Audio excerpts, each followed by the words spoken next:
மதிமுகம் நேயர்களுக்கு வணக்கம். இது நேர்முகம். இன்றைய நேர்காணலில் சிறப்பு விருந்தினராக நம்மோட பத்திரிகையாளர் ராஜகம்பீரன் அவர்கள் இணைந்திருக்கிறார். பேசலாம். ஸ்டாலின் மீண்டும் 2வது முறை முதலமைச்சர் ஆயிட்டாரு. கட்டஞ்சேரியில் சொன்னவங்க என்ன பண்ணுவான்? அங்கால விரிகுடால சாவானா? சினிமா பார்க்க வர்றதுலயே எல்லாருமே விஜய் ரசிகனா இல்லையா? ஓட்டு போட வருகிற அத்தனை இளைஞர்களுமே விஜய் ஆதரவாளர் சொல்றது ஐயக்கித்தனமா இல்லையா? அவர் என்ன போப்பாண்டவரா? எல்லாரும் இப்படி கையை உயர்த்தி அவர் ஆசீர்வதிக்கிறது, உலகம்லாம் ஏத்துக்கிறதுக்கு தரையில இறங்கினாரா? அவரு களத்துக்கு வந்திருக்கிறாரா? கேக்கு வெட்டுறதுக்கு வருவ, கிறிஸ்தவனை வெட்டினா வரமாட்டியா? ஸ்டாலின் சார், நான் சவால் விடுறேன், நாங்க ஜெயிச்சிட்டோம் 12 மணிக்கு மேல நீங்க தோக்கடிச்சிட்டீங்க அப்படின்னு இப்பயே ஸ்கிரிப்ட் ரெடி பண்ணிட்டாங்களே, தெரியுமா உங்களுக்கு? 15-16% தாவேகா பெறும்.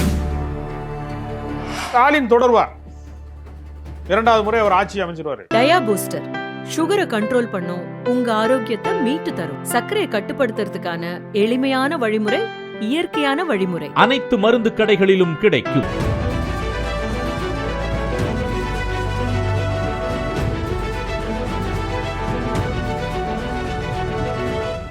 வணக்கம் சார்.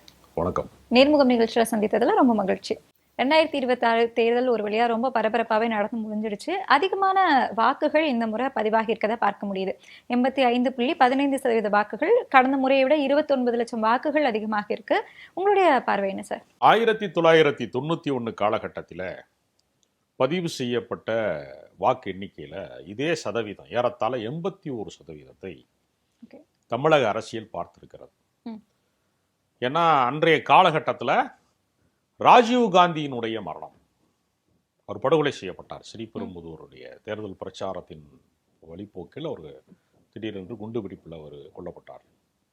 அந்த காலகட்டத்தில் அன்றைக்கு காங்கிரஸ் கமிட்டியின் தலைவராக இருந்த வாழப்பாடி ராமமூர்த்திங்கிறவர், இதற்கு முழு பொறுப்பும் திமுக தான், ராஜீவ் காந்தி கொலைக்கு திமுக தான் காரணம்னு ஒரு குண்டை போட்டார். ஒரு அதிரடியான அறிக்கையை வெளியிட்டார். அது மக்கள் மனதில் கோபமாக கொழுந்து விட்டு எரிந்தது. என்றால் விடுதலை புலிகள் ஆதரவு, ஈழ ஆதரவு, இந்த அரசியலிலே நெடுங்காலமாக திமுக பயணித்தது என்பதற்காக அவர்கள் ஒரு கொலைப்பழியை சுமந்தார்கள். அப்போ 81% வரைக்கும் வந்திருக்கு. அதனால இப்படி வருவது என்பது ஆச்சரியப்படத்தக்க ஒன்று அப்படின்னு நான் கருதலை. எஸ்ஐஆர்ல பல பேரை வாக்காளர்கள் பட்டியலில் இருந்து நீக்குறாங்க அப்படிங்கிறப்ப பல மக்கள் என்ன பண்ணிட்டான்னா விழிப்புணர்வு அடைஞ்சிட்டான். ஏன்னா மக்களுக்கு என்ன கோபம் இருக்கும்னா, நான் ரேஷன் கடையில் பொருள் வாங்க மாட்டேன், ஆனா எனக்கு ரேஷன் கார்டு வேணும் அப்படின்னு நினைக்கிறவங்க. அது ஒரு அடையாளம் இல்லையா? ஆமா. இப்ப பான் கார்டு வச்சிருக்கிறவன் அனைவருமே வருமான வரி கட்டுறவனா கிடையாது. பல பேர் வருமானமே இல்லாதவெல்லாம் வச்சிருப்பாங்க. அப்ப என்னன்னா, அடையாள அட்டைகளை பெறுவது அப்படிங்கிறது இருக்குல்ல, அது மாதிரி நான் வாக்காளனாக இருப்பது என்னுடைய உரிமை. அதை எதுக்கடா நான் இழக்கணும்? நான் எதற்காக அதை இழக்கணும் அப்படிங்கிறதுக்காக என்ன பண்றானா, எஸ்ஐஆருக்குள்ளே ஒரு சூழ்ச்சி இருக்கிறது. அது பல பேரை வாக்காளர் பட்டியலிருந்து நீக்குகிறது. வட மாநிலங்கள்ல மிகப்பெரிய அளவுல லட்சக்கணக்கான பேர் நீக்கப்பட்டாங்க. அது அரசியல் மாற்றத்திற்கு காரணமாக இருக்கிறது அப்படின்னு ஒண்ணு. தமிழ்நாட்டில் அது மிகுந்த விழிப்புணர்வோடு கையாளப்பட்டிருக்கிறது. எஸ்ஐஆர் மீது இருக்கிற எச்சரிக்கை உணர்வின் காரணமாக பல பேர் நமக்கு வந்திருக்கா, ஏன்னா இப்போ ஆன்லைனில் செக் பண்ணலாம், அது ஒரு வசதி இருக்கு. இது வாக்காளர் பட்டியலில் நான் இருக்கனா இல்லையா, இணையத்தின் வழியாக கூட அதை உறுதி செய்ய முடியும். அதனால பல பேர் அப்படி வந்திருக்கிறாங்க. முதல் தலைமுறை வாக்காளர்கள் அவங்க கொஞ்சம் பேர் ஆர்வமாக வாக்களிப்பாங்க. ஒரு எலைட்டான மனநிலை கொண்டவர்கள் இருப்பாங்க. நான் எதுக்கடா போய் வெயிலில் நிற்கணும் கியூல, யாரோ எம்எல்ஏ எம்பியா அவங்க சம்பாதிக்கிறதுக்கு நான் போய் வெயிலில் கியூவில் நிற்கணுமா அப்படின்னு எல்லா விஷயங்களையும் பேசுவான். ஓட்டு போட போக மாட்டான் ஒரு குரூப். அவங்க எல்லாம் இந்த முறை போயிருக்காங்க. எல்லாருமே இந்த முறை போயிருக்காங்க அப்படின்னா ஏதோ ஒரு அதிருப்தி இருக்குது, அது காரணமா தான் போயிருக்காங்க அப்படின்னு எடுத்துக்கலாமா? ஒரு மாற்றம் வேணும் அப்படின்னு? அப்படிலாம் கிடையாதுங்க. அதிருப்தி அப்படிங்கிறதுனா ஆளுங்கட்சியா இருந்தா அதுக்கு நிறைவேற்றப்படாத ஏதாவது 1-2 விஷயங்கள் எல்லாத்துக்குமே இருக்கும். இந்த கட்சின்னு கிடையாது, நான் சொல்றேன், திமுகன்னு கிடையாது. எந்த கட்சி ஆட்சி செய்தாலும் அவர்கள் கொடுத்த வாக்குறுதிகளில் நிறைவேற்ற முடியாத ஒரு சிறு பகுதி இருக்கும்.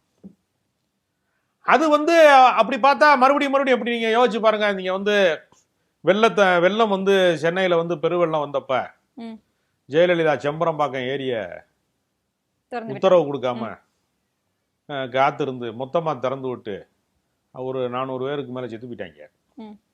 அதுக்கு அடுத்து வந்த தேர்தலில் யாரு ஜெயிச்சா? ஜெயலலிதா ஜெயிச்சாங்க.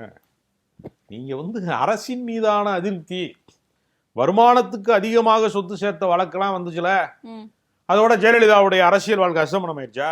இல்ல, அப்படி 2 முறை ஜெயிச்ச வரலாறே ஜெயலலிதா அவர்கள் தான் இது வரைக்கும் உருவாக்கி இருக்காங்க. திமுகவுக்கு அந்த வரலாறே இல்ல அப்படிங்கிறது அது அந்தந்த அரசியல் சூழ்நிலை சம்பந்தப்பட்டது. இது என்ன ஜோசியம்? அது ரெட்டையா ஜோடியா வரமாட்டாங்க, அடுத்தடுத்து வரமாட்டாங்க அப்படின்னு சொல்றதெல்லாம் இருக்குல்ல, அதெல்லாம் ஒரு பைத்தியகாரத்தனமான பேச்சு. இதுல இவங்க எல்லாம் யாருன்னா, இந்த ஸ்டாலினுக்கு கட்டஞ்சரியில்லைன்னு ஒரு குரூப் சொல்லிட்டு இருந்தாங்கல்ல, அவன் பூரா ஓரம் கட்டப்பட்டு கிடக்கான் அரசியல்ல. கட்டஞ்சரியில்லைன்னு ரொம்ப பேர் சொன்னாங்களா இல்லையா? இப்ப நான் என்ன சொல்றேன், கட்டம் சம்பந்தப்பட்டதா? இப்ப ரஜினிகாந்த் பிறந்த அன்னைக்கு தேதியில பிறந்தவன், அவர் ராசியில பிறந்தவன் பூரா ரஜினிகாந்த் மாதிரி வசதியா இருப்பானா? கொஞ்சம் பேர் ஜோத்துக்கலாம் சுத்திட்டு இருப்பான். எல்லாருமே சூப்பர் ஸ்டார் ஆயிடுவாங்களா? இது வந்து சும்மா ஒரு நம்பிக்கை தான். இது ஒவ்வொருத்தருக்கும் ஒரு நம்பிக்கை இருக்கு. அதை வந்து நம்ம கேள்வி கேட்டோம்னா என்ன சொல்றான், அவனுக்கு சில பேருக்கு டிஸ்டர்பா இருக்கு. இப்ப நீங்க ஒரு இறப்பு வீடு இருக்கு, ஒருத்தர் இறந்து போயிட்டாரு, அப்பா வயதானவர் இறந்து போயிட்டாரு. நீங்க வந்து அவர் சொர்க்கத்துக்கு போயிடுவாரு, கடவுள்கிட்ட போயிட்டாரு அப்படின்னு சொல்லும் போது அது ஒரு கேட்பதற்கு ஒரு சுகமா இருக்கு, அல்லது ஒரு நியாயம், ஒரு திருப்தியா இருக்கு. அறிவியல் பூர்வமா எப்படி போய் ஆறுதல் சொல்றது? உங்க அப்பா வந்து செத்துட்டாரு, நீ புழுவாயிருவாரு, மின்சார சுடுகாட்டில் வச்சு அப்படி பட்டனை போட்டா சாம்பல் ஆயிடுவாரு அப்படின்னு சொல்றது உண்மையா இருந்தா கூட அதிர்ச்சியா இருக்கா இல்லையா? ஏற்றுக்கொள்ள முடியாதுல. மனித மனம் வந்து மரணத்தை ஏற்காது. அதுக்காக கண்டுபிடிக்கப்பட்டதான் மதம், கடவுள் எல்லாமே. மனிதன் வந்து மற்றவனை விட நான் கொஞ்சம் ஸ்டேட்டஸான ஆளியா, நான் பெரிய அறிவாளியா, நான் அழகான ஆளியா, நான் விபரமான ஆளியா, அவனு நானும் ஒன்னாயா அப்படின்னு சொல்ற ஒரு ஈகோ அவனுக்கு மனிதனுக்கு இருக்கும். அந்த ஈகோவை வளர்க்கிற இடத்துக்கு என்ன பண்ணும், சாதி வந்துடும். நம்ம ஆளுகள்லாம் வசதி டாப்ல உள்ளவங்க, நம்மளாம் வீரம், இப்போ வீர பரம்பரை. வீரம்ங்கிறது என்ன ஜமந்த வம்சாவம்சமாவா வரும்? கரப்பாம்பூச்சியை பார்த்து கத்துறவனும் இருப்பான், வீர பரம்பரைன்னு சொல்றவனும் இருப்பான். அதே ஜாதியிலே பிறந்தவன் கரப்பாம்பூச்சியை பார்த்து கத்துவான், ஐயோ அப்படின்பா. அது ஒரு உளவியல். தைரியங்கிறது ஒரு உளவியல். அது என்னமோ காலங்காலமா அப்படியே பிறப்பின் வழியா வர்றது மாதிரி ஒரு தோற்றத்தை, இது ஒரு மாய தோற்றம். சாதி மேல ஒரு மயக்கம், மதத்து மேல ஒரு மயக்கம், கடவுள் மேல ஒரு மயக்கம், அது மாதிரி ஒரு காலகட்டத்தில் ஒன்று உருவாக்குவாங்க. அது மாதிரி என்ன பண்ணுவான்னா, கட்டஞ்சரி இல்லை. இப்போ மறுபடியும் வந்து ஸ்டாலின் வந்து மீண்டும் 2வது முறை முதலமைச்சர் ஆயிட்டாரு, கட்டஞ்சேரியில் சொன்னவங்களாம் என்ன பண்ணுவான், அங்காள விரிகுடால ஒன்றும் சாவானா? அடுத்த ஜோசியும் சொல்லிக்கிட்டே இருப்பான். சுனாமி வந்தது ஒரு வேளாவது சொன்னானா? ஒரு ஜோசியக்காரன் சொன்னானா சுனாமி வரப்போகுதுன்னு? சொல்ல மாட்டேன், அவனுக்கு தெரியும். அதெல்லாம் வருஷமா கதை சொல்லுவாங்க. அவன் சொல்றதுல மாதிரி நடக்காது. இப்போ தாவேகா தலைவர் விஜயே வந்து ஒரு அறிக்கையாவே ஒண்ணு வெளியிட்டு இருக்காரு, இந்த அளவுக்கு அதிகமான வாக்கு வரலாற்றிலே நடக்கல, நம்ம வந்ததுனாலதான் நடந்திருக்கு. நான் தான் சொல்றேன்ல, 91 நடந்திருக்குன்னு நான் சொல்றேன்ல. அப்புறம் வரலாற்றிலே நடக்கலன்னா அவருக்கு தெரியல. 91 தேர்தலில் அவர் சினிமா நடிக்கிறதுக்கு ட்ரை பண்ணிட்டு இருந்தாரு, அவருக்கு வேடிக்கை வினோதங்கள்ல இருந்தாரு, அவருக்கு தெரியல. அரசியலை கண்காணிச்சதுனால நான் சொல்றேன், நான் எல்லா தேர்தல்களையும் தொடர்ந்து வந்து நான் தீவிரமாக, நான் வந்து வெறும் பார்வையாளனா இல்லை, பல தேர்தல்களில் நான் பங்கு வருகிறவனாக அல்லது நான் கள செயல்பாட்டாளனாக களத்துக்கு போறோம்னா நான் இருக்கேன்.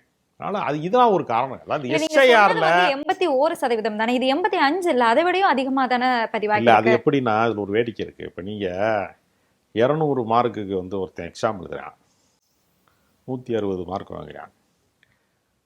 அதை மாத்திட்டாங்க, 200 100 மார்க்குக்கு எக்ஸாம் எழுதுறான், 80 மார்க் வாங்கிட்டான். இந்த 80 பெருசா 160 பெருசா? ரெண்டுமே ஒரே கணக்குல தான் வரும். அது உங்களுக்கு 80 பெருசுன்னு சொல்றேன்னு இருக்கான். 160 வந்து இல்லையா, 80னா பக்கத்துல வந்துருச்சுல. அதைத்தான் இப்ப தாவேக்காரன் நமக்கு சொல்லிட்டு இருக்கான். அதுல 40 டிஃபரன்ஸ், இதுல 20 தான் டிஃபரன்ஸ். அவனுக்கு 80ஓட கொஞ்சம் கூட வந்துருச்சு அப்படின்னு சந்தோஷப்படுறாங்க. நீங்க ஒரு தியேட்டர் வாசல்ல நின்று படம் பார்க்க வர்றவன்ட்ட புறம் போய் கேளுங்க, நீ எல்லாரும் விஜய் ரசிகனான்னு கேளுங்க. எல்லாரும் விஜய் ரசிகனா? கிடையாது. இருப்பாங்க விஜய் ரசிகன், எல்லாருமே விஜய் ரசிகன் கிடையாது. சினிமா பார்க்க வர்றதுலயே எல்லாருமே விஜய் ரசிகனா இல்லையா? ஓட்டு போட வருகிற அத்தனை இளைஞர்களுமே விஜய் ஆதரவாளர்னு சொல்றது அயோக்கியத்தனமா இல்லையா? எல்லாருமே இப்படி இப்ப 10 லட்சம் லேப்டாப் கொடுத்துருக்காங்க திமுக அரசுல, 10 லட்சம் லேப்டாப்பை பெற்றுக்கொண்ட பயனாளிகள் இளைஞர்கள் இருக்காங்களே, அந்த குடும்பம் அது தங்களுடைய நன்றியை வெளிப்படுத்துவதற்கு யாருக்கு வாக்களிப்பாங்க? இப்போ நான் வந்து இப்போ ஒரு 10 நாளாக வந்து ஊரில் கிடையாது. தேர்தல் களத்தில் போய் நான் ஒவ்வொரு இடத்துலையும் போய் நான் வந்து பல ஊர்களுக்கு பயணித்தேன். மகளிர் உரிமை தொகை 1000 ரூபாயை 2000 உயர்த்துவேன் அப்படின்னு சொல்றது, வயக்காட்டில் வேலை செய்கிறவங்க, நடவு வேலை செய்கிறவங்க, கூலி வேலை செய்கிறவங்க, விவசாய கூலியில் இருக்கிறவங்க, அன்றாட தொழில் செய்கிறவங்க, அந்த பெண்களுக்கு மத்தியில் இதை இந்த அரசாங்கம் நிறைவேற்றி தருங்கிற அந்த ஆர்வத்தில் அவங்க இருப்பாங்களா? விஜய் வந்துருவாருங்கிற ஆர்வத்தில் இருப்பாங்களா? இவரு 2500 தரேன்னு சொல்றாருல, அவர் வந்தா தானே தருவாரு. அவருக்கு ஓட்டு கேட்கவே இல்லையே, ஆட்சிக்கு எப்படி வருவாரு? இப்ப லேப்டாப்லயே ஓட்டு கேட்க வந்திருக்காரா? பெரம்பூர்ல எல்லா தெருவுக்கும் அவர் வந்தாரா? எல்லா வீட்டுக்கும் கூட நான் சொல்லல, எல்லா தெருவுக்கும் வந்துட்டாரா? எல்லா வார்டுக்கும் வந்தாரா? எல்லா பகுதிக்கும் ஒரு வளம் வந்தாரா? திருச்சி கிழக்குல வளம் வந்தாரா? இங்க மன்னர் ஆட்சியில ஒரு மன்னரை போய் சாமானிய சந்திக்க முடியாது. அவர் பெரிய அரண்மனையில் வசிப்பாரு, மாட மாளிகையில் வசிப்பாரு. சாமானியன் போய் சந்திக்க முடியாது. ஜனநாயகத்துல தன்னை ஆட்சியாளனாக அறிவித்துக் கொள்ள ஆசைப்படுகிறவன் ஏழை வீட்டு வாசல்ல வந்து நிக்கணும், கும்பிட்டு நிக்கணும், ஐயா ஓட்டு போடுங்க சொல்லணும்ல. அதுக்காக கண்டுபிடிக்கப்பட்டதான் ஜனநாயகமே. இல்லைன்னா மன்னர் ஆட்சியை தொடர்ந்துருக்கோம். விஜய் வந்து மக்களாட்சி தத்துவப்படி வாக்காளர்களை சந்தித்தாரா, இல்லை மன்னரை போல நடந்து கொண்டாரா? அவர் என்ன போப்பாண்டவரா? எல்லாரையும் இப்படி கையை உயர்த்தி அவர் ஆசீர்வதிக்கிறதுக்கு, உலகம்லாம் ஏத்துக்கிறதுக்கு தரையில இறங்கினாரா? அவரு களத்துக்கு வந்திருக்கிறாரா? ஒண்ணுமே இல்லையே. நீ போட்டிடுற தொகுதி சரி, உன்னுடைய கட்சிக்காரன் தொகுதி பூரா சுட்டு போயின வந்தாரா? எடப்பாடி பழனிசாமி எல்லா தொகுதிக்கு வந்திருக்காரு. 2 முறை சுற்றுப்பயணம். ஆமா, தொடர்ந்து எல்லாம். அவர் போகாத ஊரே கிடையாது. இவர் அப்படி போயிருக்காரா? இல்லையே. ஆனா எடப்பாடி பழனிசாமி விட தாவேகாவுக்கு அதிகமான வாக்குகள் பதிவாகும். அதிமுக வந்து பொதுவா சொல்ல போனா களத்திலே இருக்காது அப்படின்னு சொல்லப்படுது. நான் கள அரசியலை வந்து ரொம்ப போய் மிக அருகில போய் எல்லா மக்களோடையும் உரையாடி நான் போய் களத்துல பார்த்தேன். பல ஊர்களில் தாவேகா இல்லை. கொடிகள் கிடையாது, கிளை கழகம் கிடையாது, கட்டமைப்பு கிடையாது. நீ ஒவ்வொருத்தனும் இந்த வீடியோ பார்க்குறவங்களுக்கு நான் சவால் விடுறேன். தாவேகா உன் பகுதியில் ஒன்றிய செயலாளர் யாருன்னு உனக்கு தெரியுமா? திமுக ஒன்றிய செயலாளர் யாரு? அதிமுக ஒன்றிய செயலாளர் யாரு? ஏன் நாம் தமிழர் கட்சியில் இருக்க ஆளா கூட தெரியும். மக்களுக்கு அறிமுகம் ஆகணும்ல. எந்த வகையிலுமே தொடர்பு இல்லையே மக்களோட. சினிமா ரசிகனா இருக்கிறவன் படம் வரும் வருஷத்துக்கு ஒரு நாள், அவனா போய் கட் அவுட் கட்டுவான், ஏதாவது வந்து பூவல்லி போடுவான், பாலாபிஷேகம் பண்ணுவான். அவங்க எல்லாம் ஒரு எல்லா மன்றத்துக்காரனுக்கும் தகவல் அனுப்புவாங்க, மொத்தமாக ஒன்றா கூடுவாங்க, சாக்லேட் கொடுப்பாங்க, கை தட்டுவாங்க, கலைஞ்சு போயிடுவாங்க. அதை கட்சின்னு சொல்கிறாங்க. இப்போ களத்தில் வந்து கிடையாது, கட்டமைப்பு கிடையாது. அதிமுகவுக்கு இருக்கிற கட்டமைப்பு தாவேகாவுக்கு கிடையாது. என்ன அதிமுகவில் எம்ஜிஆரை பார்த்தாங்க, ஜெயலலிதாவை பார்த்தாங்க, அந்த வசீகரத்துக்குள்ள எடப்பாடி பழனிசாமி வரமாட்டார். அவர் வந்து ஒரு சேலம் மாவட்ட செயலாளர் மாதிரி தான் அவரை பார்க்குறாங்க. ஒரு ஒட்டுமொத்த கட்சியின் தலைவர் அவர், பொதுச் செயலாளர். அதுக்கான ஒரு அறிவாற்றல், பேச்சாற்றல், ஒரு வசீகரம், ஒரு போராட்ட குணம், அப்படி ஒரு தலைமை பண்புக்கான சில குவாலிட்டிஸ் எல்லாம் இருக்குல்ல, அந்த ஆளுமை பண்பு அவருக்கு வந்து சேரலை. ஏன்னா கூவாத்தூர்ல குழுக்கள் சீட்டில் வந்தவர், அவரு அதிர்ஷ்டத்தில் வந்தவர், அவருக்கு அதெல்லாம் இருக்காதுல்ல. அந்த கட்டம் எடப்பாடிக்கு தான் சரியா புரிஞ்சிருக்கு. ஆமா, கட்டத்தை அவர் தான் பார்க்கணும். யாரு உழைப்பின் வழியாக வந்து இந்த வாழ்க்கையை கட்டமைக்க முடியாதுன்னு அவனுக்கெல்லாம் கட்டம் தான் பார்ப்பான். வீட்டில் படுத்துக்கிட்டே எந்த பரீட்சைக்கு போக மாட்டேன், படிக்க மாட்டேன், டிஎன்பிஎஸ்சி எக்ஸாம், அரசாங்க பதவி கிடைக்கணும்னா கிடைக்குமா? எல்லாத்துக்கும் வேலை செய்யணும்ல. எதுவுமே இல்லாதவன் தான் கட்டம் பார்ப்பான். உழைப்பு இருக்கிறவனுக்கு கட்டம்லாம் வந்து பயன்படாது. அது அடுத்தடுத்த கட்டத்துக்கு அவன் போயிருவான். உழைப்பே இல்லாதவன் அவனை கட்டம் கட்டிக்கிடுவான். இது வந்து காலம் பூரா உள்ளது. இதையெல்லாம் நம்பினா இப்போ நீங்கள் வந்து ஒருத்தனும் ஜாதகத்தை வச்சுக்கிட்டு வாழ முடியுமா? இல்லை, இப்போ களத்துல இறங்கி மக்களை சந்திச்சாதான் நமக்கு வந்து வாக்கு கிடைக்கும் அப்படின்னா, நீங்க சொன்ன மாதிரி அதிமுக 2 முறை மக்களை சந்திச்சிருக்காங்க. அப்போ அவங்களுக்கு வெற்றி வாய்ப்பு கிடைக்க வாய்ப்பு இருக்கு. மக்கள் நம்பணும்ல. எத்தனை முறை வந்தேங்கிறது ஒண்ணு இருக்குல்ல, வரணும், மக்கள் நம்பணும். இப்படி சொன்னா அப்படி சொல்றீங்க, அப்படி சொன்னா இப்படி சொல்றீங்க. அப்படி இல்ல, நான் சொல்றது உங்களுக்கு என்னன்னா, நீங்க எக்ஸாம் அட்டன் பண்ணணும். எக்ஸாம் அட்டன் பண்ண ஆள் பூரா பாஸ் ஆயிடுவானான்னு கேட்குறீங்க. எக்ஸாம் அட்டன் பண்ண நல்லா எழுதுனா பாஸ் ஆயிடுவேன் நான் சொல்றேன். எக்ஸாமுக்கே வராத ஆளு மெரிட் வாங்கிடுவாருன்னு கேட்குறாங்க என்கிட்ட. தாவேகா வந்து களத்துக்கே வரமாட்டான், வேலைக்கு ஃபீல்டுக்கே வரமாட்டான். எக்ஸாம் காலுக்கு வராதவன் கோல்டு மெடலிஸ்ட் ஆயிடுவான். மெரிட் வாங்கிடுவேன் அப்படின்னு சொன்னால் யாராவது ஒரு ஆசிரியர் ஒத்துக்குருவாரா? ஒரு காலேஜ் ப்ரொஃபஸர்கிட்ட போய் என் பையன் வந்து வரவே மாட்டான் என் எக்ஸாமுக்கு, அவன் தான் கோல்டு மெடல் இந்த மாதிரி யூனிவர்சிட்டி லெவலில் அப்படின்னா அவன் ஒத்துக்குருவார் அவரு? அதுதானே தாவே கரைஞ்சிடுறான். களத்துக்கு செல்லணும், மக்கள்கிட்ட போய் நீங்கள் உங்களுடைய கோரிக்கையை வைக்கணும். மக்கள் ஏற்பது மறுப்பது ஜனநாயகத்தில் அவன் உரிமை. எந்த கட்சி ஆட்சிக்கு வரணும்னு 10 வருஷம் கடந்த முறை அதிமுக ஆட்சியில் இருந்துச்சு. ஆட்சியை மாற்றி அமைத்து ஸ்டாலின் முதலமைச்சர் ஆகிறாரு. ஸ்டாலின் தொடர வேண்டுமா வேண்டாமாங்கிறதா இந்த தேர்தல். எனக்கு தெரிஞ்சு ஸ்டாலின் தொடர்வார். 2வது முறை அவர் ஆட்சி அமைச்சிருவாரு. எப்படி அடிச்சு சொல்றீங்க சார்? நான் நேரடியாக கள அரசியலை போய் பார்க்குறேன். மகளிர் உரிமை தொகையில் வந்து 1.5 கோடி பேர் பயனாளி, 1.5 கோடி ஓட்டு வருது. நான் முதல்வன் திட்டம், புதுமை பெண் திட்டம், காலை உணவு திட்டம், லேப்டாப் கொடுத்தது, பல திட்டங்களால் பயனாளிகள் மட்டுமே வாக்களித்தாலே திமுக வந்து வெற்றி பெறும். கூட்டணி கட்சிகளினுடைய வலிமை, இடதுசாரிகள், விடுதலை சிறுத்தைகள் கட்சி, மறுமலர்ச்சி திமுக, தேமுதிக, மக்கள் நீதி மையம், எப்போ நிறைய கட்சிகள் இருக்கிறாங்க. அப்ப எல்லா செக்டாரும் சிறுபான்மை மக்கள் வந்து இன்னைக்கு வந்து நம்பக்கூடிய இடத்துல திமுக மட்டும்தான் இருக்கு. சிறுபான்மை மக்களுக்கான குரலாக திமுக இருக்கு. திருப்பரங்குன்றத்திலே மத கலவரத்திற்கு முயற்சி செய்தவர்களை, நீதிமன்றத்தையே தங்களுக்கு அடியால் வேலை பார்ப்பதற்கான திட்டத்தோடு அணுகியவர்களை ஒரு இன்ச்சு கூட நகர விடாம, அங்கு ஒரு கலவரம் நிகழ விடாம பாதுகாத்த அரசு எந்த அரசு? திமுக அரசு. நீ அதை பத்தி கள்ள மௌனமா இருந்தாரு விஜய். திருப்பரங்குன்றத்தை அயோத்தியாக மாற்றுவோம் என்று அயோக்கியர்கள் கூக்குரல் போட்ட போது ஒரு கண்டன அறிக்கை வெளியிட்டாரா விஜய்? முதல் நாள் கிறிஸ்துமஸ் விழால கலந்துக்கிறாரு, கேக்கு வெட்டுறதுக்கு கலந்துக்கிறாரு. அடுத்த 2 நாள்ல கிறிஸ்தவர்களை போட்டு அடிக்கிறான். வட மாநிலங்கள்ல சங் பரிவாரங்கள் போய் அடிக்கிறான். கேக்கு வெட்டுறதுக்கு வருவ, கிறிஸ்தவனை வெட்டினா வரமாட்டியா? அவர்கள் மீது தாக்குதல் நடத்தினா நீ அதுக்கு குரல் கொடுக்க மாட்டியா? இவர் சிறுபான்மை மக்களின் காவலன், எப்படி காவலன் ஆக முடியும்? நோம்பு கஞ்சி குடிக்கிறதுக்கு நயினார் நாகேந்திரன் கூட தான் வர்றாரு. நயினார் நாகேந்திரன் பாஜகவினுடைய மாநில தலைவர். நயினார் நாகேந்திரன் வந்து சிறுபான்மை மக்களின் காவலர்னு சொன்னா சிரிச்சிட மாட்டாங்களா? அவரு இருக்க கட்சி அப்படி, அதனால சிரிக்கிறாங்க. ஆனா தாவேக்கா அப்படி இல்ல. என்ன தாவேக்காவுக்கும் அதுக்கு என்ன வித்தியாசம்? என்ன வித்தியாசம்? நான் தான் சொல்றேனே, திருப்பரங்குன்றத்தில் உங்கள் நிலைப்பாடு என்ன? தாவேகாவின் நிலைப்பாடு என்ன? கள்ள மௌனம். நீ மௌனமாக அந்த இடத்தை கடந்து போறேன்னா நீ தீமைக்கு ஆதரவாக இருப்பதாக தான் அர்த்தம். சார், அப்படி பார்த்தோம்னா வேங்கை வயல்ல திமுகவோட நிலைப்பாடு என்ன சார்? அந்த மக்கள் ஒட்டுமொத்த கிராமமே வாக்களிக்க மறுத்து இருக்காங்க, வாக்கை அளிக்க இந்த முறை. அதுங்க, சாதி என்பது நீண்ட நெடுங்காலத்து பிரச்சனை, பல 1000 வருடத்து பிரச்சனை. திமுக வந்து 1949 தொடங்கினாங்க. அதுக்கு முன்னாடியே ஜாதி இருந்துச்சா இல்லையா? இருந்தது. ஜாதி தளர்ந்து இருக்கிறது, ஜாதியத்தினுடைய இறுக்கம் வந்து குறைந்து இருக்கிறது. சாதிய மனநிலையை கொண்டவன் ஒருத்தன் அத்துமீறி ஒரு இடத்த பிரவேசிச்சு ஒரு குடித நீர் தொட்டியில போய் இதை வந்து கழிவை கலக்குறாங்கிறது ஒரு தனி மனித வக்கரம். அதுக்கு வந்து விசாரணை நடந்துகிட்டு இருக்கு சிபிஐல. திமுக அரசா காரணம் அதுக்கு இல்ல, அது முறையா எடுத்துட்டு போகல. தனி மனித தவறை ஒரு அரசின் மீதான தவறாக மாற்றுறது இருக்குல்ல.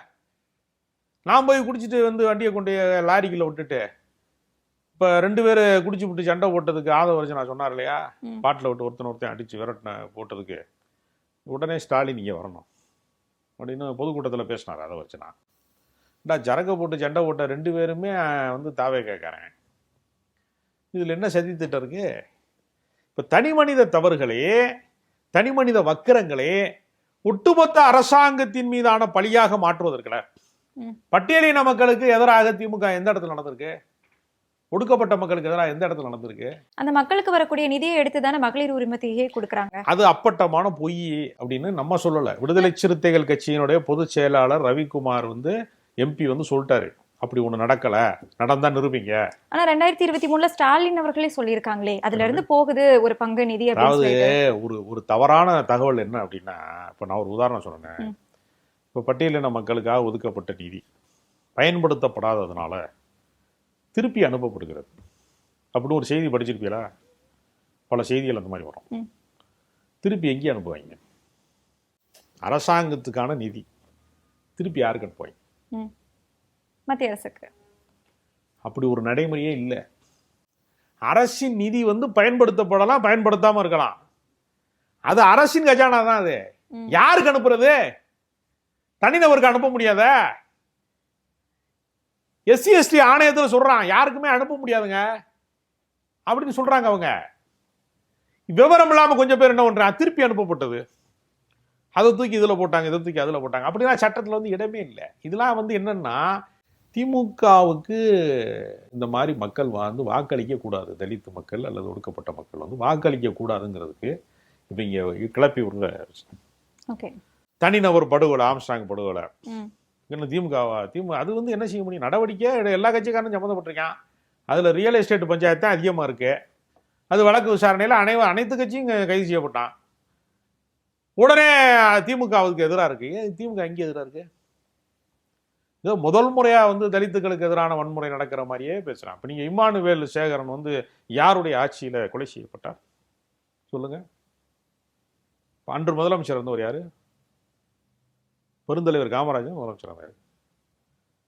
உடனே காமராஜர் ஆட்சியில வந்து தலித்துக்களுக்கு பாதுகாப்புலன்னு சொல்லுவியா? நடவடிக்கை எடுத்தாங்க, அவ்வளவுதான்.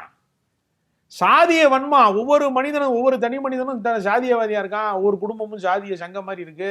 ஆள் மனதுக்குள்ள அது அந்த ஒரு வக்கரம் இருக்கு. அதை வந்து ஒரு அரசாங்கம் முற்றிலுமாக எப்படி அகற்ற முடியும்? அது சமூக சீர்திருத்தவாதிகளுடைய பணி. குற்றம் நிகழ்ந்தால் அதை தடுப்பது, அதற்கு தண்டனை வாங்கி தரதான் செய்ய முடியும். இது வந்து என்ன பண்றான்னா, எல்லாத்தையுமே அரசின் தவறா மாத்துறான். ஏதோ அரசாங்கம் தான் அதெல்லாம் ஜெயிச்சணும் மாதிரி சொல்றான். வேங்க வேலையில் போய் இறங்கி குதிச்சு இந்த மாதிரி பண்ணுன்னு அரசாங்கம் சொல்லுது. தனிநபருடைய தவறு அது. அதுக்கு நடவடிக்கை எடுத்தாங்களா, விசாரணை செய்தார்களா, அந்த மக்களுக்கு மாற்று குடிநீர் தொட்டியை வந்து கட்டி கொடுத்தாங்களா? அதைத்தான் அரசு செய்ய முடியும்.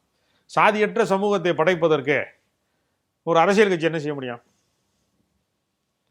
எல்லா ஜாதிகாரனை ஓட்டு வாங்கி தான் அரசாங்கமே அமைக்கிறது. ஏதோ அரசாங்கங்கிறது ஏதோ தனியா வந்து ஆகாயத்துல இருந்து ஒரு தோட்டமா தொங்கிக்கிட்டு இருக்கு. நீங்களும் நானும் தான் ஒரு அரசாங்கத்தை உருவாக்குறோம். உங்களுடைய மனநிலை என்னுடைய மனநிலை தான் சாதிய மனநிலை, மதவாத மனநிலை, எல்லா மனநிலையை கட்டமைக்கிறது ஒவ்வொரு தனி மனிதனுடைய கையிலையும் இருக்கு. இது ஒரு தனிப்பட்ட ஒரு அரசாங்கத்தின் மீதான குற்றமாக மாற்றுவது இருக்குல்ல, அதெல்லாம் வன்மம் சார்ந்தது. இல்ல தனி சட்டம் வந்து நிறைவேற்றலாம் அப்படிங்கிற ஒரு கோரிக்கையுமே இருந்தது. ஏற்கனவே இருக்கிற சட்டத்துல இப்ப தீண்டாமை ஒழிப்பு சட்டம்லாம் இருக்கு. தீண்டாமை ஒழிஞ்சிருச்சா? வரதட்சணை வாங்கக்கூடாது, கொடுக்கக்கூடாதுன்னு சட்டம் இருக்கு. வரதட்சணை ஒழிஞ்சிருச்சா? ஏதாவது ஒழிஞ்சிருக்கா? கிடையாது. இப்போ கொலை செஞ்சா பாராட்டுவாங்களா? எல்லாம் சூப்பர் நல்லா பண்ணி என்ன சொல்றாங்க, அரெஸ்ட் பண்ணி தான் தண்டனை தான் வாங்கி தராங்க. ஆயுள் தண்டனை, அந்த தண்டனை வாங்கி தர்றாங்க. அப்போ இனிமேல் கொலையே நடக்காதுன்னு சொல்லுவீங்களா? ஒரு என்கவுண்டர் பண்ணுறாங்க ஒரு ரவுடியை, இனிமேல் ரவுடியே வரமாட்டேன்னு சொல்லுவீங்களா?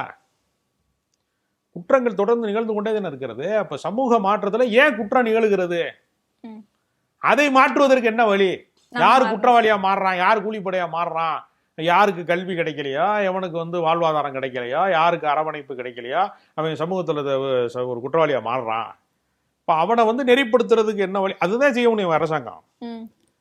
இது ஒரு சமூக அமைப்போட கோளாறு. அது ஏற்றத்தாழ்வு இருக்கிற வரைக்கும், ஏழை பணக்காரன் இருக்கிற வரைக்கும், ஒரு சொத்துடைமை சமூகம் வந்து முதலாளித்துவ சமூகம் இருக்கிற வரைக்கும், ஒரு தனி மனிதன் வந்து அடிப்படை தேவைகளை நிறைவேற்ற முடியாதவனா இருக்கிற வரைக்கும் குற்றங்கிறது அங்கிருந்து தான் பிறக்கிறது. இப்போ இந்த தேர்தலில் பார்த்தோம் அப்படின்னா, குறிப்பாக நேற்றுக்கு தேர்தல் முடிஞ்சு ஓட்டு போட்ட கையோடைய ஆதவர்ஜுனா வந்து ஒரு குற்றச்சாட்டு முன் வச்சிருக்காங்க. என்னன்னா, தாவேக்காவுக்கு வாக்களிக்க போகக்கூடிய இளைஞர்களை காவல்துறை வந்து தடுத்து நிறுத்துது, அது சொல்லி அனுப்புனது ஸ்டாலின் அவர்கள் தான் அப்படிங்கிற ஒரு குற்றச்சாட்டை முன் வச்சிருக்காரு சார். இது ஒரு பைத்தியக்காரங்க கூட சொல்ல மாட்டாங்க. தேர்தல் ஆணையத்தின் கட்டுப்பாட்டில் தான் எல்லாமே நடக்குது. ஸ்டாலின் எப்படி சொல்லி அனுப்ப முடியும்? ஆரம்பத்திலேருந்து இந்த குற்றச்சாட்டு அவர் வைக்கிறாரு. அது தோல்விக்கான காரணத்தை இப்பயே அடுக்குறாங்க. அதில் ஒரு தந்திரம் பண்ணியிருக்காங்க அவங்க எல்லாருமே. நீங்கள் காலையிலேயே வாக்களிங்க அப்படின்னு தாவேக்காரனுக்கு ஒரு இன்ஸ்ட்ரக்ஷன் வந்து ஒரு கட்டளையிட்டிருக்காங்க கட்சியில். என்ன காரணம்னா, இப்போ முதல்ல போய் 7 மணிக்கே எல்லாரும் போய் 8 மணிக்கே போய் ஒரு 12 மணிக்குள்ள வாக்களிச்சிட்டா வாக்கு எண்ணிக்கை நடக்கும்ல. அப்போ தாவேக்கா முன்னிலை, சிவகங்கையில் முன்னிலை, காரைக்குடியில் முன்னிலை, மதுரையில் முன்னிலை, திண்டுக்கல்ல முன்னிலை, அப்படி வரும். ஃபர்ஸ்ட் மத்தியானத்துக்கு மேலே பின்னடைவுன்னு வரும். அந்த மதியம் வரைக்கும் ஒரு ஹைப் கொடுக்கும். மத்தியானம் பின்னடைவு, தாவேக்கா பின்னடைவு, திமுக முன்னிலை, அதிமுக முன்னிலை மாறிடும். அப்போ அவங்க என்ன சொல்லுவாங்கன்னா, பார்த்தீர்களா நம்ம முன்னிலையில தான் இருந்தோம், இவங்க ஒரு உல்டாவை பண்ணிட்டாங்க, உள்ள பூந்துட்டாங்க, ஒரு சதி திட்டத்தை நிறைவேற்றி ஸ்டாலின் சார் நான் சவால் விடுறேன், நாங்க ஜெயிச்சிட்டோம் 12 மணிக்கு மேல நீங்க தோக்கடிச்சிட்டீங்க அப்படின்னு இப்பயே ஸ்கிரிப்ட் ரெடி பண்ணிட்டாங்களே. தெரியுமா உங்களுக்கு? நான் சொல்றது நடக்குதா இல்லையான்னு மட்டும் நீங்க பாருங்க. நாளாக இல்ல இப்பவே வந்து திருச்சி கிழக்குல அந்த வாக்கு செலுத்தக்கூடிய அந்த இதை வந்துட்டு 1 மணி வரைக்கும் அங்கேயே வச்சிருந்தாங்க, கள்ள ஓட்டு போட்டாங்க அப்படிங்கிற ஒரு குற்றச்சாட்டையும் முன் வச்சிருக்காங்க. கள்ள ஓட்டே போட முடியாது. இப்போ முன்னாடிலாம் வாக்காளர் அடையாள அட்டைங்கிறது இல்லாத காலம் ஒன்று இருந்துச்சு. ஒரு ஆதார் கார்டு இல்லாத, தனிநபருடையது இல்லாத ஒரு காலம் இருக்குது. அப்போ வந்து அவங்க என்ன பண்ணுவாங்க, யார் இன்னார் ஆள் யார் அப்படின்னு பூத் ஏஜென்ட் சொல்லுவார். இன்னார் மகன் இவரா, ஒரு ஓட்டு போடலாமா, போங்க போய் போடுங்கம்பாங்க. இப்போ அடையாள அட்டை இருக்கு. ஒவ்வொரு தேர்தல் அலுவலருமே செக் பண்ணுறாங்க, வந்திருக்கிறவர் யார், அவர் என்ன அப்படிங்கிறதெல்லாம் செக் பண்ணுறாங்க. அதனால் இப்போ முறைகேடு நடப்பது அப்படிங்கிறது பெரும்பளவு சாத்தியம் கிடையாது. இவங்க தோல்விக்கான காரணத்தை இப்பவே கண்டுபிடிச்சு வச்சிருக்கான். திடீர்னு சொன்னா நம்ப மாட்டாங்கல்ல, அதனால ரெடி பண்ணி வச்சிருக்காங்க. இப்பத்துல இருந்து அது கொஞ்சம் கொஞ்சமா எடுத்துட்டு போனா ஆமா, அப்பதான் நம்ப முடியும். நாங்க ஜெயிச்சிட்டோம், கடைசி நேரத்தில் சூழ்ச்சி செய்து விட்டார்கள், திமுக காரர்கள் சதி செய்து விட்டார்கள் அப்படின்னு சொல்லுவோம். இந்த முறை வந்துட்டு அதிமுக வந்து பெரும்பான்மையா பேசப்பட்டது. நம்ம இதுக்கு முன்னாடி பேசின மாதிரி எல்லா இடத்துலயுமே சுவிட்ச் பயணம் போனாங்க. 2வது இடத்துக்கான போட்டியுமே அதிகமாக இருந்தது. அந்த நிலவரம் அப்படிங்கிறது அதிமுகவுக்கு எப்படி இருக்கு சார்? இல்லை, அதிமுகவை பொறுத்தவரையில் அது வந்து ஏற்கனவே ஓபிஎஸ் அணியாக பிரிஞ்சிச்சு. இப்போ சசிகலா தேர்தலில் வந்து தனித்து வந்து நாங்கள் போட்டிக்கிறோம்னு சொல்லி தென் மாவட்டங்களில் வேட்பாளர் நிறுத்தியிருக்காங்க. அதே மாதிரி நீங்கள் பார்த்தீங்கன்னா கடந்த காலத்தில் வந்து டிடிவி தினகரன் வந்து 8 ஆண்டுகள் எடப்பாடிக்கு எதிராக கட்சி நடத்தியிருக்காரு. அப்போ அதிமுக வந்து ஒன்றுபட்ட அதிமுகவாக இல்லை. செங்கோட்டையன் கிளம்பி தாவே போயிட்டார். ஒன்றுபட்ட ஒருங்கிணைந்த அதிமுக உருவாகி இருந்தா திமுகவுக்கு அது சவால். பாதி அதிமுக தான் இருக்கு, பாமகவும் பாதி பாமக தான் இருக்கு. எல்லாமே பாதி பாதியா இருக்கு, எதுவுமே முழுசா இல்லை. அரைக்கிணறு தாண்டுவது ஆபத்துமாங்க, எல்லாமே பாதி பாதியா இருக்கு. அப்போ முழுமை இல்லாம இருக்கிறாங்க. திமுக எதிர்ப்பு என்பதை வந்து சிதறடிக்கிற வேலையை, எதிர்ப்பு வாக்குகளை சிதறடிக்கிற வேலையை விஜய் செய்கிறார், சீமான் செய்கிறார். அப்போ அவங்கெல்லாம் சிதறடிக்கிறது யாருக்கு ஆதாயமா மாறும்? யாருடைய வாக்கு வந்து சிதறடிக்கிறாங்கன்னா எதிர்ப்பு வாக்கு தான் சிதறடிக்கிறாங்க. திமுக எதிர்ப்பு வாக்கு வங்கியை சிதறடிக்கிறாங்க, திமுகவுக்கு ஆதரவு. அதனால விஜய் வந்து சவால் விட விட திமுக வந்து அடுத்த கட்டத்துக்கு போயிடும், அதிமுக கீழே போயிட்டே இருக்கும். ஆமா, இப்ப 2வது இடத்துக்கு யார் வர போறாங்கிற போட்டி தான் இந்த தேர்தல். 2வது இடத்துல இந்த நிமிடம் வரைக்கும் அதிமுக இருக்கு. பல இடங்கள்ல அதிமுகவை 3வது இடத்துக்கு தள்ளுகிற முயற்சி தான் தாவேகா செஞ்சிருக்கு. அதுல அவங்களுடைய வாக்கு வங்கி என்ன அப்படின்னு நம்ம பார்க்கணும். இப்ப எடப்பாடி தொகுதியிலேயே வந்து 92% வாக்கு வந்து பதிவாகி இருக்கு. அங்கேயுமே இதுவரைக்கும் இல்லாத அளவு வாக்கு பதிவாகி இருக்கு. இது வந்து எடப்பாடிக்கு சாதகமா எடுத்துக்கலாமா? எப்படி? வாக்குப்பதிவு உயர்ந்ததுக்கும் விஜய்க்கு சம்பந்தம் கிடையாது. ஏன்னா மேற்கு வங்காளத்திலையும் வாக்கு சதவீதம் உயர்ந்திருக்கிறது, ஏறத்தாழ 80% மேல உயர்ந்திருக்கு. அங்கே எந்த விஜய் இருக்காரு? இது வந்து காக்கா உட்கார பணம் விழுந்துருச்சுங்கிற மாதிரி இவங்க எஸ்ஐஆர்ல பண்ணின மாற்றங்கள்ல வாக்காளர்கள் விழிப்போடு ஓட்டு போட்டதை விஜய்னால நடந்ததுன்னு சொல்றாங்க. அது வந்து உண்மை கிடையாது. உண்மைனா நீங்க மேற்கு வங்காளத்துல ஏன் உயருது வாக்கு சதவீதம், அதுக்கு பதில் சொல்லணும்ல. தமிழ்நாட்டில் இவரால் உயர்துன்னு ஒரு கட்டுக்கதையை அடிச்சு விட்டாங்க. மற்ற மாநிலங்களுக்கு எப்படி அது பொருந்தது? இந்த தேர்தலில் பல கூத்துகளை வந்து நம்மளால பார்க்க முடிஞ்சது. தேர்தல் முன்னாடி பிரச்சாரத்துல மரத்துல ஏறுறது, தாண்டி குதிக்கிறது, அதெல்லாம் மாதிரி உள்ள போயிட்டு பூத்ல போய் செல்போன் எடுத்து வீடியோ எல்லாமே போட்டுட்டு இருக்கிறதா இருக்கட்டும், அங்க போய் விஜயோட போட்டோ எங்க காணுமே அப்படின்னு சொல்லிட்டு எல்லா தொகுதியிலையும் கேட்கறது, இந்த மாதிரியான கூத்துகள் எல்லாம் உங்களுடைய பார்வையில் எப்படி இருந்தது சார்? இல்லை, அப்படி வந்து செல்ஃபி எடுத்து போடுறதுலாம் 2 ஆண்டு சிறை தண்டனைக்கானது. தெரிஞ்சே போய் வந்து மாட்டுறாங்க அப்படின்னா அவங்களுக்கு அரசியல் அறிவு இல்லை. அவங்க இன்னும் ரசிகர் மன்ற செயல்பாட்டிலேருந்து வெளியே வரல. அவங்களுக்கு வந்து ஓட்டு போடக்கூடிய வாக்குச்சாவடிக்கும் திரையரங்கத்துக்குமான வேறுபாடே தெரியல. அடிப்படை யதார்த்தம் அவர்களுக்கு புரியவில்லை, அரசியல்னா என்னன்னு புரியல. அதனால ஒரு ஆர்வக் கோளாறுகள். அதனால மரத்து மேலே ஏறுற வித்தையெல்லாம் வந்து தேர்தல் ஆணையாளர்கிட்ட போய் செய்ய முடியாது, தேர்தல் அலுவலர்கள்ட்ட போய் வித்தை காட்ட முடியுமா? காட்டினா ஜெயிலுக்கு தான் போகணும். அதனால அவங்க இந்த மாதிரியான ஒரு கூட்டமாக இருப்பதே அவர் வந்து விஜய் வந்து இதுக்கு மேலே வளராமல் வச்சுக்கிறாரு. அவர் நினச்சிருந்தா அரசியல் பயிற்சி வகுப்புகள் நடத்தி பல இடங்களில் வந்து பயிற்சி அளித்து எப்படி நடக்க வேண்டும் அதை செய்யலாம்ல. தனிநபர் முன்னிலைப்படுத்துவதை தவிர்த்துட்டு விஜய் என்ன வேலை திட்டத்தை செய்தார்? அவரும் வேலை செய்யலை, கட்சிக்காரனையும் வேலை செய்ய விடாமல் பார்த்துக்கிட்டார். அதான் அவர் செஞ்சிருக்காரு. இப்போ டெபாசிட் வாங்கணும் அப்படின்னா நமக்கு வந்து ஒரு 16% வாக்குகள் வந்து ஒரு தொகுதியில தேவைப்படும். ஒட்டுமொத்தமா ஒவ்வொரு ஆளா நம்ம பார்த்தோம்னா ஒரு கோடி வாக்கு தேவைப்படும். இந்த 1 கோடி வாக்குமே உங்களுக்கு கிடைக்கும்னு நினைக்கிறீங்களா சார்? எல்லாம் டெபாசிட் காலி பல இடங்கள்ல டெபாசிட் காலி ஆயிரும்.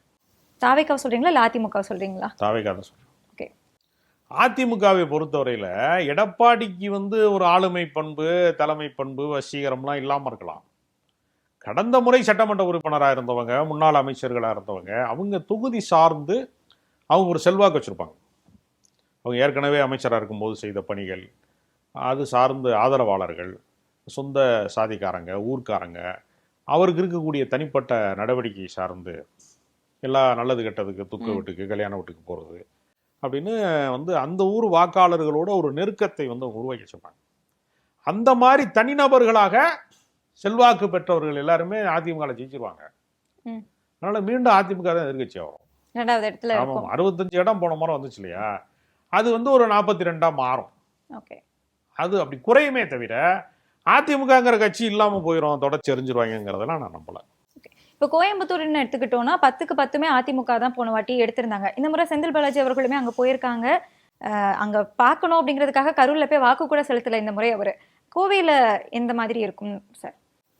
இல்லை, கொங்கு மண்டலத்தை பொறுத்தவரையில் அவங்கெல்லாம் வந்து அடிப்படையில் தொழில் அதிபர்கள், நிலைச்சு வாழ்ந்தார்கள், முன்னேறிய சமூகத்தை சார்ந்தவர்கள். அவங்கெல்லாம் என்ன நினைப்பாங்கன்னா, அதிகாரத்திற்குள்ளே வந்து இது வரைக்கும் வந்து அந்த கொங்கு மண்டலத்தில் இருந்து தங்கள் சமூகத்திலிருந்து ஒரு முதலமைச்சர் வரவே இல்லை, அந்த இடத்துக்கு எடப்பாடி பழனிசாமி வந்துட்டார் என்கிற அடிப்படையில் அவர் ஆதரிச்சாங்க.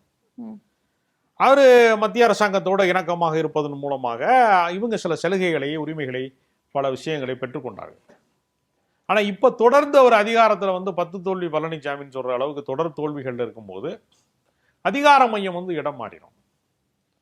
அதனால் செந்தில் பாலாஜியும் அதே சமூகத்தை சேர்ந்தவர், அதே கொங்கு மண்டலத்தை சேர்ந்தவர், தீவிர செயல்பாட்டுக்குரியவராக இருக்கிறார். அப்படிங்கிறப்ப அவருடைய ஆதரவு நிலைப்பாடு என்பது ஒரு பெரிய அளவில் தாக்கத்தை உண்டாகும். அதனால் பழைய மாதிரிலாம் வந்து எல்லா தொகுதிகளையுமே அதிமுக வந்து வெற்றி பெற்று விடும் அப்படிலாம் சொல்ல முடியாது. இந்த முறையை வந்து கொங்கு மண்டலத்தில் இவருடைய செல்வாக்கின் காரணமாகவும் செயல்பாட்டின் காரணமாகவும் பல வெற்றிகளை பெறுவார் என்பது கள நிலவரமாக தெரியுது.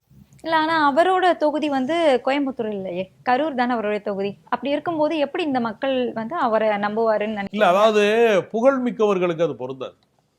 இங்கே ஒரு தொகுதியினுடைய எம்எல்ஏவாக இருக்கிறவர் அடுத்த தொகுதியில் அறியப்படாதவராக இருந்தால் தான் நீங்கள் சொல்கிறது அவரை யாருக்கு தெரியும்னு சொல்கிறது. இவர் அப்படி இல்லை. ஒரு அதிமுக காலத்திலேயே அமைச்சராக இருந்தவர். அவர் வந்து பல அரசியல் செயல்பாடுகளில் அவர் ரொம்ப லீடிங்கில் இருந்தார். அமலாக்கத்துறையால் சிறைப்பிடிக்கப்பட்டவர், எல்லாராலையும் அறியப்பட்டவர், தேர்தல் அரசியலோட வித்தை தெரிந்தவர், எப்படி மக்களை அணுக வேண்டும், எப்படி தேர்தல் பணி செய்ய வேண்டும் என்பதில் அவருக்கு ஒரு நீண்ட கால அனுபவம் உள்ளவர். அதனால் அவர் செல்வாக்கு செலுத்துவார். அதனால் தொகுதி சார்ந்ததாக மட்டுமே அவரை பார்க்க முடியாது. ஒட்டுமொத்தமா திமுக இத்தனை வாக்குகள் பெறும், அதிமுக இத்தனை வாக்குகள் பெறும்னா உங்களுடைய கணிப்பு என்னவா இருக்கு சார்? இல்லை, திமுக 40% மேலாக பெற்று ஆட்சி அமைத்துக்கணும். அடுத்த இடத்துல கடந்த நாடாளுமன்ற தேர்தலில் 20% தான் வந்து அதிமுக பெற்றது. இந்த முறை கூட்டணி அதெல்லாம் சேர்த்து ஒரு 20 என்கிற இடத்துல ஒரு 26% அப்படி மாதிரி இடத்துக்கு அவங்க வருவாங்க. தாவேகா வந்து ஒரு 15% உட்பட்டு ஒரு 14%, 16% அந்த மாதிரி ஒரு % பெறுவாங்க. 1-2 தொகுதிகள் வெற்றிக்கு மிக அருகில் வரலாம், வெற்றியும் பெறலாம். ஒரு 1-2 எம்எல்ஏ கூட கிடைக்கலாம், கிடைக்காமலும் போகலாம், மிக நெருக்கத்தில் வந்து தோற்கலாம். மொத்தத்தில் அவங்க ஒரு குறிப்பிடத்தக்க சதவீதம், ஒரு 15-16% தாவேகா வந்து பெறும். வழக்கம் போல நாம் தமிழர் கட்சி வந்து 8% கடந்த தேர்தலில் பெற்றா அவங்க இப்போ ஒரு 5% குறையும். மற்றபடி வந்து அவங்க தாக்கத்தை ஏற்படுத்துவார்களே தவிர அதிகாரத்தை கைப்பற்ற முடியாது. தாவேகா வந்து சொல்லிக்கலாம், நாங்கள் இத்தனை % எடுத்தோம். அது வந்து அடுத்த தேர்தல் அரசியலுக்கு பேரம் பேசுவதற்கு, வேறு கட்சிகள் கூட்டணி அமைப்பதற்கு, அது வந்து அந்த எதுவுமே இல்லை, அவங்களுக்கு ஓட்டே இல்லை அப்படிங்கிற நிலைமை இல்லாமல் எங்களுக்கு இத்தனை சதவீதம் இருக்கிறது அப்படின்னு ஒரு பேர அரசியலுக்கு இது வழிவகுக்குமே தவிர இந்த தேர்தலில் அது பலனளிக்காது. அடுத்த தேர்தலுக்கான ஒரு அஸ்திவாரமாக அதை மாற்றிக்கொள்வார்கள். இந்த 1-2 தொகுதின்னு சொன்னீங்களா சார், அது வந்து சென்னையில தாக்கத்தை ஏற்படுத்துமா இல்லைன்னா? இல்லை, அதாவது செங்கோட்டையன் வந்து நீண்ட காலமாக மக்களோட நெருக்கமாக உள்ளவர். அவரை போன்றவர்கள் சில நேரம் வெற்றி பெறுவதற்கு ஒரு சாத்தியக்கூறுகள் கொஞ்சம் இருக்கு. ஆதவர்ஜுனா வந்து பணம் பாதாளம் வரைக்கும் பாயும், அதனால் அவர் பெரிய அளவில் செலவு செய்யக்கூடியவர். விஜய்க்கு 2 தொகுதியில் ஏதாவது ஒரு தொகுதியில் கொஞ்சம் பெரம்பூர் மாதிரி தொகுதிகளில் கொஞ்சம் முன்னுக்கு வருவதற்கு ஒரு வாய்ப்பு இருக்கு. ஓகே. ஆனால் கடைசி நேரத்தில் அது எப்படி மாறும்னு சொல்ல முடியாது. ம். நம்ம பேசிட்டு இருக்கும்போது உள்ள கணிப்புப்படி ஒன்று சொல்றோம். ம். ஏன்னா கமலஹாசன் தோற்பாருன்னு யாருமே எதிர்பார்க்கலையே. வானதி சீனிவாசன் வந்து கமலஹாசன் படத்துக்கு டிக்கெட் எடுத்த ஒரு ஆளாக தான் இருக்க முடியும். இப்போ தான் ஆன்லைன் டிக்கெட்டு, அவங்கெல்லாம் கியூவில் நின்று தான் டிக்கெட் எடுத்திருப்பாங்க. இப்போ அவ்வளோ பெரிய நட்சத்திர அந்தஸ்து மிக்க ஒரு பெரிய வேட்பாளரை, ஆளுமை மிக்க வேட்பாளரை சில ஆயிரம் வந்து வெறும் 2000 வாக்குகளுக்கும் குறைவான வித்தியாசத்தில் அவங்க தோக்கடிச்சிட்டாங்களே. ஆமாம். அப்போ ஸ்டார் வேல்யூலாம் வந்து வேலை செய்யுமான்னு சொல்ல முடியாது. ம். மக்களோட எவ்வளோ நெருக்கமாக இருக்கிறாங்க, அதுதான் அரசியலில் வந்து அதிகமாக வேலை செய்யும். ஸ்டார் வேல்யூங்கிறது ஒரு தொடக்க நிலையில் பயன்படும், ம். தொடர்ந்து பயன்படுமான்னு சொல்ல முடியாது. கண்டிப்பாக சார், நிறைய தகவல்கள் பயந்துருந்தீங்க. ரொம்ப நன்றி.